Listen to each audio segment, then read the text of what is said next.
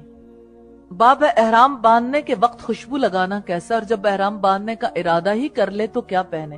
حدیث نمبر 780 ام المومنین عائشہ صدیقہ نبی صلی اللہ علیہ وسلم کی بیوی کہتی ہیں کہ میں رسول اللہ کو احرام باندھتے وقت خوشبو لگاتی تھی، اسی طرح جب آپ احرام کھولتے طواف زیارہ سے پہلے تو اس وقت بھی آپ کو خوشبو لگا دیتی تھی۔ حضرت عائشہ سے روایت ہے انہوں نے فرمایا گویا میں رسول اللہ کی مانگ میں خوشبو کو چمکتے ہوئے دیکھ رہی ہوں، یعنی وہ خوشبو اس طرح کی ہوتی تھی، چمکتی تھی، اور رسول اللہ لبیک پکار رہے ہیں۔ ابن ماجہ کی روایت ہے 2927 نمبر پہ، یعنی خوشبو لگئی، آپ نے غسل کیا، اب اگر اس کا کوئی اثر رہ گیا تو کوئی حرج کی بات نہیں، آپ نے اس دوسرے شخص سے بھی یہی کہا تھا 3 مرتبہ دھو ڈالو، اور اس کے بعد کوئی حرج کی بات نہیں۔ باب جس نے بالوں کو جما کر احرام باندھا، حدیث نمبر 781 ہے۔ سیدنا عبداللہ ابن عمر کہتے ہیں کہ میں نے رسول اللہ کو اس حالت میں دیکھا کہ آپ بالوں کو جمائے ہوئے لبیک پکار رہے تھے۔ رسول اللہ نے اپنے بال کس چیز سے جمائے تھے؟ عبداللہ ابن عمر کہتے ہیں کہ رسول اللہ نے اصل کے ساتھ اپنے بال چپکائے ہوئے تھے۔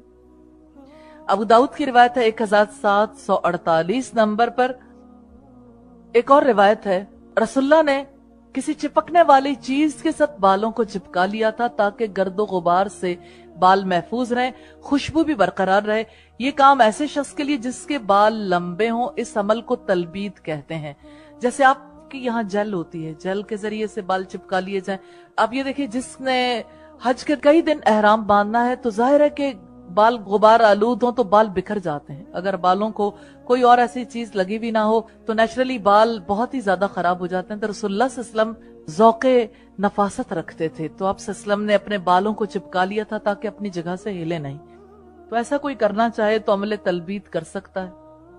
باب مسجد ذوالحلیفہ کے پاس احرام باندھ کر لبیک پکارنا مسنون ہے، حدیث نمبر 782 ہے۔ سیدنا ابن عمر کہتے ہیں کہ رسول اللہ صلی اللہ علیہ وسلم نے احرام باندھ کر تلبیہ یعنی لبیک نہیں پکارا مگر مسجد کے پاس سے، یعنی ذوالحلیفہ کی مسجد کے قریب سے۔ یہ بات بڑی امپورٹنٹ ہے کہ آپ صلی اللہ علیہ وسلم نے احرام باندھ لیا تھا لیکن احرام باندھتا ہی لبیک نہیں پکارا، کہ آپ نے لبیک اس وقت پکارا جس وقت آپ اس مقام پر پہنچ گئے، یعنی بالکل میقات پر پہنچ گئے۔ ایسے ہمارے یہاں جب لوگ جاتے ہیں، مثال کے طور پر کراچی سے جب لوگ سوار ہوئے ایئرپورٹ پہ جاتے ہی لبیک اللہم لبیک، یہاں سے بھلا کیوں لبیک کہہ دیا؟ کہ آپ نے غسل کیا، احرام باندھ لیا، کوئی حرج کی بات نہیں، لیکن احرام کی پابندیاں ابھی آپ کے اوپر عائد نہیں ہوں گی جب تک آپ تلبیہ نہیں پکارتے، جب تک آپ نیت نہیں کر لیتے۔ جو عمرہ کر رہا ہے لبیک عمرہ، جو حج کر رہا ہے لبیک حج، یعنی یہ الفاظ جب تک کوئی نہیں کہتا تو اس میں عمرے یا حج میں داخل نہیں ہوتا۔ تو ہمارے لیے جو مقام ہے اس مقام کو آج کل سعدیہ کہتے ہیں۔ سعدیہ یہ جدہ سے بالکل تھوڑا سا فاصلہ پہلے آتا ہے، تقریباً کوئی 20-25 منٹ پہلے ہی مقام آتا ہے، اس وقت ہی لبیک کہنا چاہیے۔ لوگوں کو اصل میں شک اس بات پہ ہوتا ہے کہ کہیں ایسا نہ ہو کہ ہم سوتے رہ جائیں اور میقات گزر جائے۔ اگر کسی کو یہ خدشہ ہو تو وہ پھر پہلے ہی کہہ دے، لیکن اگر کوئی رسول اللہ کی سنت کو فالو کرنا چاہے تو اسے اس مقام پر ہی لبیک کہنا چاہیے۔ باب حج میں تنہا یا کسی کے ساتھ سوار ہونا، حدیث نمبر 783 ہے۔ سیدنا ابن عباس سے روایت ہے کہ عرفہ سے مزدلفہ تک سیدنا اسامہ نبی صلی اللہ علیہ وسلم کے ہم رکاب تھے، پھر آپ نے مزدلفہ سے مینا تک فضل بن ابی طالب کو ہم رکاب کر لیا تھا۔ سیدنا ابن عباس کہتے ہیں کہ دونوں صحابیوں نے بیان کیا کہ نبی صلی اللہ علیہ وسلم برابر لبیک کہتے رہے یہاں تک کہ آپ نے جمرۃ العقبہ کی رمی کی۔ جمرۃ العقبہ کی رمی جب آپ صلی اللہ علیہ وسلم نے کی، یہ آخری حصہ ہے جس کے پاس آپ صلی اللہ علیہ وسلم نے پہنچ کر لبیک کہنا بند کر دی تھی۔ حضرت علی سے روایت ہے یہ باب اس حوالے سے کہ کیا کسی کو اپنے پیچھے بٹھایا جا سکتا ہے؟ حج کے دوران تو بٹھایا جا سکتا ہے۔ انہوں نے کہا پھر آپ نے اسامہ کو اپنے پیچھے سوار کر لیا، پھر آپ اپنی اونٹنی پر درمیانی چال سے روانہ ہوئے اور لوگ دائیں بائیں اونٹوں کو پیٹ رہے تھے، یعنی بھگا رہے تھے، آپ ان کی طرف متوجہ نہ ہوتے تھے اور فرما رہے تھے لوگوں سکون کے ساتھ، اور آپ عرفات سے سورج غروب ہونے کے بعد روانہ ہوئے۔ ابو داؤد کی روایت ہے 1922 نمبر پر۔ باب ہے محرم کس قسم کے کپڑے اور چادر اور تہبند پہنے، حدیث نمبر 784 ہے۔ سیدنا ابن عباس کہتے ہیں کہ نبی صلی اللہ علیہ وسلم اور آپ کے صحابہ کنگھی کرنے اور تیل ڈالنے اور چادر اوڑھنے اور تہبند پہننے کے بعد مدینہ سے چلے، پھر آپ نے کسی قسم کی چادر اور تہبند کے پہننے سے منع نہیں فرمایا سوائے زعفران سے رنگے ہوئے کپڑے کے جس سے بدن پر زعفران چڑھے۔ پھر صبح کو آپ ذوالحلیفہ میں اپنی سواری پر سوار ہوئے، یہاں تک کہ جب مقام بیدا میں پہنچے تو آپ کے صحابہ نے لبیک کہا اور اپنی قربانی کے جانوروں کے گلے میں ہار ڈالے، اور اس وقت ذوالقعدہ کے مہینے کے 5 دن باقی تھے۔ پھر آپ چوتھی ذوالحجہ کو مکہ پہنچے اور آپ نے کعبہ کا طواف کیا اور صفا اور مروہ کے درمیان سعی کی، اور آپ اپنی قربانی کے جانوروں کی وجہ سے احرام سے باہر نہیں ہوئے کیونکہ آپ ان کے گلے میں ہار ڈال چکے تھے۔ پھر آپ مکہ کی بلندی مقام ہجون کے پاس اترے اور آپ حج کا احرام باندھے ہوئے تھے. طواف کرنے کے بعد آپ کعبہ کے قریب بھی نہ گئے یہاں تک کہ عرفہ سے لوٹ آئے، اور آپ نے صحابہ کو حکم دیا کہ وہ کعبہ کا اور صفا اور مروہ کا طواف کریں، اس کے بعد اپنے بال کتروا ڈالیں اور احرام کھول دیں. مگر یہ حکم اسی شخص کے لیے تھا جس کے ہمراہ قربانی کا جانور ہو اور نہ اس نے اس جانور کے گلے میں ہار ڈالا ہو، اور بال کتروانے کے بعد جس کے ہمراہ اس کی بیوی اس سے صحبت کرنا، خوشبو لگانا اور کپڑے پہننا سب جائز ہو گیا. حضرت ابن عباس سے روایت ہے، میں نے رسول اللہ کو کہتے ہوئے سنا، جسے تہبند نہ ملے وہ شلوار پہن لے اور جس کے پاس جوتے نہ ہو وہ موزے پہن لے. ابو داؤد کی روایت ہے 1829 نمبر پہ. تو بات ہے احرام کے احکامات کی. احرام اس خاص لباس کو کہتے ہیں جو حج اور عمرے کی ادائیگی کے لیے میقات سے پہنا جاتا ہے. اگر ہم مردوں کا احرام دیکھنا چاہیں، دوران سعی یعنی چادریں ایک تہبند کے طور پر باندھ لی جائے اور دوسری اوپر اوڑھ لی جائے. احرام میں سر اور چہرہ ننگا ہو اور جوتا ایسا پہنے کے ٹخنے ننگے ہوں، اور جوتا نہ ہونے کی صورت میں موزے استعمال کیے جا سکتے ہیں، لیکن انہیں ٹخنوں کے نیچے سے کاٹ لینا چاہیے کیونکہ ٹخنے نہیں کور اپ ہونے چاہیے. ابن عمر سے روایت ہے، تمہیں چاہیے کہ تہبند، چادر اور جوتوں میں احرام باندھو. اگر جوتے نہ ملیں تو موزے پہن لیں لیکن انہیں ٹخنوں کے نیچے سے کاٹ لیں. ابن خزیمہ کی روایت ہے 2601. سوال یہ پیدا ہوتا ہے عورتوں کا احرام اور مردوں کا احرام دونوں میں کیا فرق ہے؟ عورتوں کے احرام کے لیے کوئی مخصوص لباس نہیں ہے، بلکہ ان کا احرام وہی لباس ہے جو عام طور پر وہ پہنتی، جس علاقے کی رہنے والی ہوں، جو وہ سکون سے لباس پہن سکیں اس میں احرام باندھ سکتی. احرام میں نقاب اور دستانے پہننے سے منع کیا گیا. نقاب سے مراد وہ سلا ہوا مخصوص کپڑا ہے جو پردہ کرنے کے لیے بنایا جاتا ہے، اس کو نقاب کہتے ہیں. جیسے اس کو اگر آپ یہاں لینا چاہیں تو یہ نقاب ہے، اس کو نہیں اوڑھ سکتے، لیکن اگر آپ اس کو چہرے کے اوپر لینا چاہیں تو یہ نقاب نہیں ہے، کیونکہ آپ اسے نقاب نہیں بولتے، نہ یہ نقاب کے لیے یوز ہوتا ہے، اسکارف ہے. تو نقاب سے مراد وہ سلا ہوا کپڑا ہے جو پردہ کرنے کے لیے بنایا جاتا ہے. نقاب نہ پہننے کا مطلب یہ نہیں ہے کہ احرام والی عورت غیر محرم مردوں سے چہرہ نہیں چھپائے گی.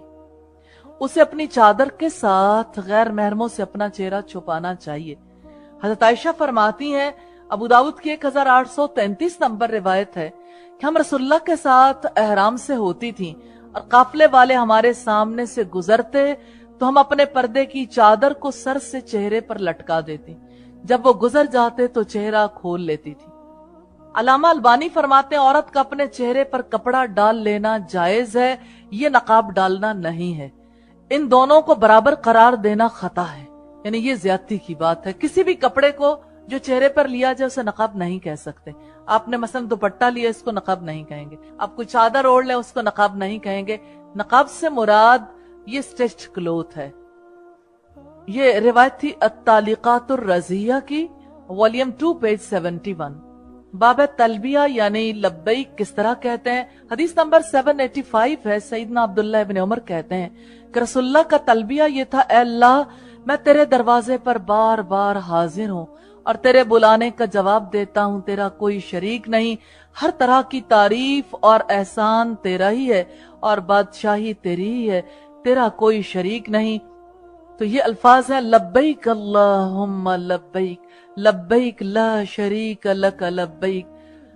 یہ الفاظ اللہ کے رسول صلی اللہ علیہ وسلم کہا کرتے، ان الحمد والنعمت لک والملک لا شریک لک، کہ تیرا کوئی شریک نہیں، حمد بھی تیری، احسان بھی تیرا اور بادشاہی بھی تیری ہے. اور یہ الفاظ انسان کے اوپر ایک عجیب کیفیت طاری کر دیتے ہیں. میں اللہ سے دعا کرتی ہوں اللہ تعالی ہم سب کو پے در پے حج اور عمرے نصیب فرمائے. حضرت ابو ہریرہ سے روایت ہے رسول اللہ نے اپنے تلبیہ میں فرمایا، لبیک الہ الحق لبیک، حاضر ہوں اے سچے معبود، میں حاضر ہوں. ابن ماجہ کی روایت ہے 2920 نمبر پر. اور عبداللہ ابن عمر ان الفاظ کا اضافہ کرتے تھے، لبیک لبیک لبیک وسعدیک والخیر فی یدیک لبیک والرغباء الیک والعمل. حاضر ہوں تیری اطاعت کی سعادت سے بہرہ ور ہوں اور ہر قسم کی خیر تیرے ہاتھوں میں ہے. میں حاضر ہوں، دل میں تیری ہی لگن ہے اور تیرے ہی لیے عمل ہے. ابن ماجہ کی روایت ہے 2918 نمبر. باب ہے لبیک کہنے سے پہلے سواری پر سوار ہوتے وقت تحمید، تسبیح اور تکبیر کہنا مسنون ہے۔ حدیث نمبر 786 ہے، سیدنا انس کہتے ہیں کہ رسول اللہ نے مدینہ میں ظہر کی 4 رکعتیں پڑھی اور ہم لوگ آپ کے ہمراہ تھے، اور عصر کی ذوالحلیفہ میں پہنچ کر 2 رکعتیں پڑھی، پھر آپ رات بھر ذوالحلیفہ میں رہے یہاں تک کہ صبح ہو گئی، پھر آپ سوار ہوئے یہاں تک کہ جب آپ کی سواری بیدا میں پہنچی تو آپ نے اللہ کی حمد بیان کی اور تسبیح پڑھی اور تکبیر کہی۔ اس کے بعد آپ نے حج اور عمرہ دونوں کی لبیک پکاری اور لوگوں نے بھی حج اور عمرہ دونوں کی لبیک کہی۔ پھر جب ہم لوگ مکہ میں پہنچے تو آپ نے لوگوں کو احرام کھولنے کا حکم دیا، چنانچہ وہ احرام سے باہر ہو گئے یہاں تک کہ ترویہ کا دن آیا تو لوگوں نے حج کا احرام باندھا۔ ترویہ سے مراد جس دن اونٹوں کو پانی پلایا جاتا تھا، سیراب کیا جاتا تھا، یہ 8ویں ذوالحجہ کا دن ہے۔ سیدنا انس کہتے ہیں کہ نبی صلی اللہ علیہ وسلم نے کئی اونٹ کھڑے ہو کر اپنے ہاتھ سے نہر یعنی قربان کیا، اور مدینہ میں سینگوں والے 2 مینڈھے رسول اللہ نے قربان کیے تھے۔ تو رسول اللہ صلی اللہ علیہ وسلم حج کے دوران کن آداب کا خیال رکھتے تھے؟ جب بھی آپ صلی اللہ علیہ وسلم سفر کرتے تھے، اپنے اونٹ پر بیٹھ جاتے تو یہ کہتے تھے اللہ اکبر اللہ اکبر اللہ اکبر، سبحان الذی سخر لنا ھذا وما كنا له مقرنین وانا الى ربنا لمنقلبون، اللهم انا نسألك في سفرنا هذا البر والتقوى ومن العمل ما ترضى، اللهم هون علينا سفرنا هذا واتوی عنا بعده، اللهم انت الصاحب في السفر والخلیفۃ في الاہل، اللهم انی اعوذ بک من وعثاء السفر وکآبۃ المنظر وسوء المنقلب في المال والاہل۔ اللہ سب سے بڑا ہے، اللہ سب سے بڑا ہے، اللہ سب سے بڑا، یہ ہمارا دین ہے جس میں یہ اقرار بار بار کرنا چاہیے۔ وہ ذات پاک ہے جس نے اس سواری کو ہمارے تابع کر دیا، ورنہ ہم اسے قابو میں لانے والے نہیں تھے، اور بے شک ہم اپنے رب ہی کی طرف واپس لوٹنے والے ہیں۔ اے اللہ، ہم تجھ سے اپنے سفر میں نیکی، تقوی اور ایسے عمل کا سوال کرتے ہیں جسے تو پسند کرتا ہے۔ اے اللہ، ہم پر ہمارا یہ سفر آسان بنا دے اور اس کی لمبی مسافت سے ہم کو لپیٹ لے۔ اے اللہ، تو ہی ہمارا ساتھی ہے اس سفر میں اور تو ہی ہمارا جانشین ہے گھر والوں میں۔ اے اللہ، میں تیری پناہ چاہتا ہوں سفر کی مشقت سے، تکلیف دہ منظر سے، اور مال اور اہل و عیال میں بری واپسی سے۔ مسلم کی کتاب الحج کی روایت ہے 1342 نمبر پر، ابو داود میں یہ روایت 2599 نمبر پر۔ باب قبلہ رو ہو کے احرام باندھنا مسنون ہے۔ حدیث نمبر 787 ہے، سیدنا عبداللہ ابن عمر ذوالحلیفہ سے تلبیہ یعنی لبیک کہنا شروع کر دیتے اور حرم میں پہنچ کر رک جاتے، ذی طوا مقام پر پہنچ کر صبح ہونے تک رات بسر کرتے، پھر جب نماز فجر پڑھ لیتے تو غسل فرماتے اور کہتے کہ رسول اللہ اسی طرح کرتے تھے۔ باب وادی میں اترتے ہوئے تلبیہ کہنا، حدیث نمبر 788 ہے، سیدنا ابن عباس کہتے ہیں کہ نبی صلی اللہ علیہ وسلم نے حضرت موسیٰ کے بارے میں فرمایا، گویا میں اس وقت ان کو دیکھ رہا ہوں جبکہ وہ نشیب میں لبیک کہتے ہوئے اتر رہے تھے۔ باب ہے جس شخص نے نبی صلی اللہ علیہ وسلم کے عہد میں نبی صلی اللہ علیہ وسلم کے مثل احرام باندھا، حدیث نمبر 789 ہے، سیدنا ابو موسیٰ کہتے ہیں کہ مجھے نبی صلی اللہ علیہ وسلم نے میری قوم کی طرف یمن بھیجا تھا، پس میں لوٹ کر ایسے وقت آیا کہ آپ بطحا میں تھے۔ آپ نے مجھ سے دریافت کیا کہ تم نے کون سا احرام باندھا ہے؟ میں نے عرض کی کہ میں نے نبی صلی اللہ علیہ وسلم کے احرام کے مثل احرام باندھا ہے۔ آپ نے فرمایا کیا تمہارے ہمراہ قربانی کا جانور ہے؟ میں نے عرض کی نہیں، پس آپ نے حکم دیا کہ میں کعبہ کا طواف کروں، چنانچہ میں نے کعبہ کا اور صفا اور مروہ کا طواف کیا۔ پھر آپ نے مجھے احرام کھولنے کا حکم دیا، چنانچہ میں احرام سے باہر ہو گیا۔ پھر میں اپنی قوم کی کسی عورت کے پاس گیا اور اس نے مجھے کنگھی کی یا میرا سر دھویا۔ پھر جب سیدنا عمر خلیفہ ہوئے اور یہ حدیث میں نے ان سے بیان کی تو انہوں نے کہا کہ یہ حدیث ہم نہیں جانتے کہ کیسی ہے، اگر ہم اللہ کی کتاب پر عمل کریں تو وہ ہمیں حج اور عمرے کے پورا کرنے کا حکم دیتی ہے۔ اللہ تعالیٰ نے سورہ البقرہ کی آیت نمبر 196 میں فرمایا وَأَتِمُّ الْحَجَّ وَالْعُمْرَةَ لِلَّهِ، حج اور عمرے کو اللہ کی رضامندی حاصل کرنے کے لیے پورا کرو۔ اور اگر ہم اللہ کے رسول کی سنت پر عمل کریں تو آپ صلی اللہ علیہ وسلم بھی احرام سے باہر نہیں ہوئے تھے یہاں تک کہ آپ نے قربانی کر لی۔ حضرت انس بن مالک سے روایت ہے کہ حضرت علی یمن سے واپس آنے کے بعد نبی کریم صلی اللہ علیہ وسلم کی خدمت میں حاضر ہوئے. آپ نے پوچھا کہ کس طرح کا احرام باندھا ہے؟ انہوں نے کہا جس طرح کا نبی کریم نے احرام باندھا ہے.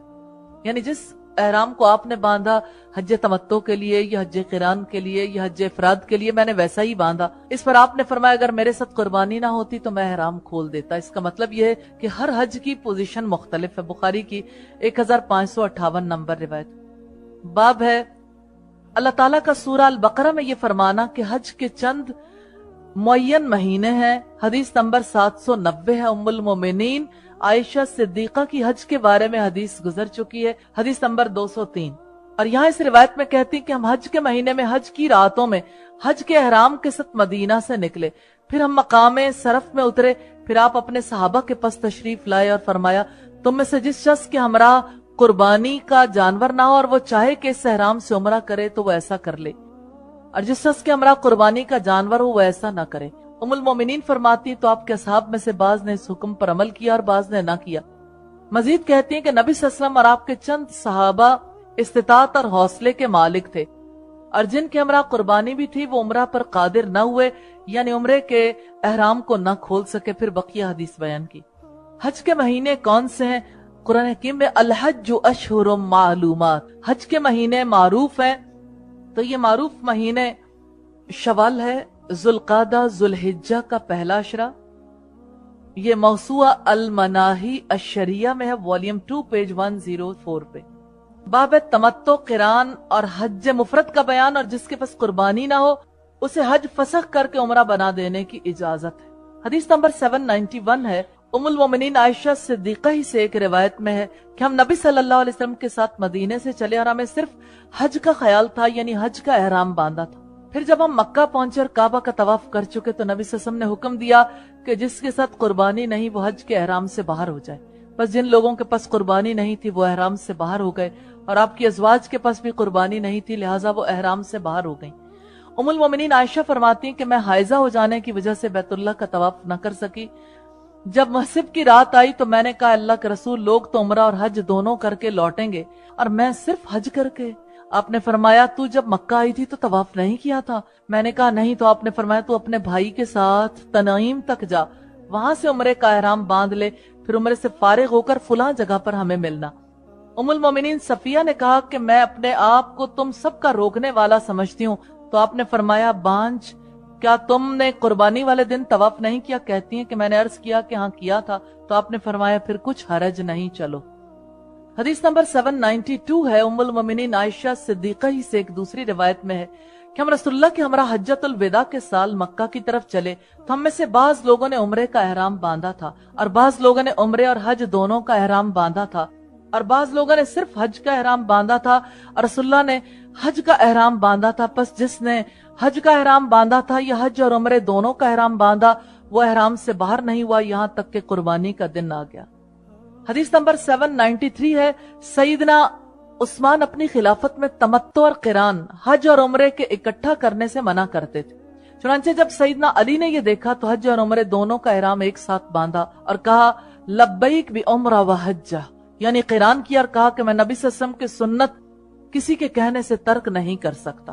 حدیث نمبر 794 ہے. سیدنا ابن عباس کہتے ہیں کہ دور جاہلیت میں لوگ یہ سمجھتے تھے کہ حج کے دنوں میں عمرہ کرنا تمام دنیا کی برائیوں سے بڑھ کر ہے اور وہ لوگ ماہ محرم کو ماہ سفر قرار دے لیتے تھے اور کہتے تھے کہ جب اونٹ کی پیٹھ کا زخم جو سفر حج میں اس پر کجاوا باندھنے سے اکثر آ جاتا ہے اچھا ہو جائے اور نشان بالکل مٹ جائے اور سفر گزر جائے تو اس وقت عمرہ حلال ہے اس شخص کے لیے جو عمرہ کرنا چاہے. بس جب نبی صلی اللہ علیہ وسلم اور صحابہ ذوالحجہ کی 4 تاریخ کی صبح کو حج کا احرام باندھے ہوئے مکہ تشریف لائے تو آپ نے صحابہ کو حکم دیا کہ اس احرام کو توڑ کر اس کی بجائے عمرہ کا احرام کر لیں. بس یہ بات ان لوگوں کو بری معلوم ہوئی اور وہ لوگ کہنے لگے کہ یا رسول اللہ کون سی بات احرام سے باہر ہونے کی کریں؟ تو آپ نے فرمایا سب باتیں. تو چونکہ اس سے پہلے لوگ ایک سفر میں حج اور عمرہ اکٹھا کرنا برا خیال کرتے تھے اس لیے آپ صلی اللہ علیہ وسلم نے اپنے زمانے میں ہی اس کو عمرے کو کروا کے یہ ثابت کر دیا کہ لوگ